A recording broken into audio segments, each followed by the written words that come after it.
व्यास जी ने आश्रम में गणपति जी महाराज का प्रकट हुए। व्यास जी ने कहा, मुझे भागवत शास्त्र की रचना करनी है, परंतु इसे लिखेगा कौन? गणपति जी ने कहा, बहुत खुश, मैं लिखने को तैयार हूँ, परंतु मैं एक क्षण भी खाली नहीं बैठूंगा।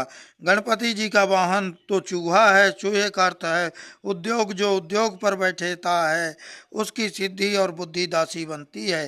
सतत निरंतर उद्योग करोगे तो रिद्धि सिद्धि आपकी दासी बनेगी। एक क्षण भी स्वर भी की चिंतन बिना न बैठो। प्रत्येक कार्य को प्रारंभ में गणपति की पूजा की जाती है। गणपति जी विघ्न हरता है। गणपति जी का पूजन करके अर्थात अर्थ का जितेंद्रीय होना। गणपति जी कहते हैं कि मैं खाली बिना काम के बैठता नहीं हूँ। जो हमेशा कार्य कर रहता है उसका मंगल नहीं होता। श्री गणपति जी बने हैं लेखक और व्यास जी बने हैं वक्ता। श्री गणपति जी ने कहा, मैं तो एक क्षण भी खाली नहीं बैठूंगा, आपको 24 घंटे कथा कहनी होगी। तब व्यास जी ने कहा, मैं जो कहूँ वह योग्य है, अयोग्य उसका पहले विचार करें और विचार पूर्वक लिखें। और श्लोक हो जाने पर व्यास जी एक ऐसा कुट श्लोक का कह दिए देते थे कि जिससे गणपति को विचार करने में समय लग जाता था, और इतने समय में व्यास जी अपने अन्य काम पूरे कर लेते थे। देवताओं को अपरोक्षता बहुत प्रिय है।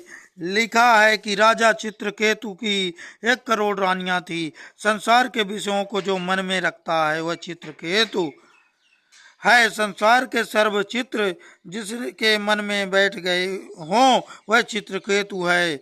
ऐसा मन जब विषयों में तन्मय हो जाता है तभी वह मन को 1 करोड़ रानियों के साथ रमण करता है। ऐसा इसका अर्थ है कि चित्रकेतु की करोड़ों रानियां श्री भागवत में अनेकों बार प्रसंग आते हैं। जिनका श्रोता और वक्ता विचार करे उनका लक्ष्यार्थ क्या है, इस बात का हम विचार करें कि इसके लिए व्यास जी ने अतिशयोग युक्त भी और लिखा है। जैसे कि इसके लिए व्यास जी अतिशयोक्ति भी, जैसे कि हिरणाक्ष के मुकुट का अग्रभाग स्वर्ग से स्पर्श करता है था और उसके शरीर से दिशाएं आच्छादित हो जाती थी। लोभ दिन प्रतिदिन बढ़ता ही जाता था।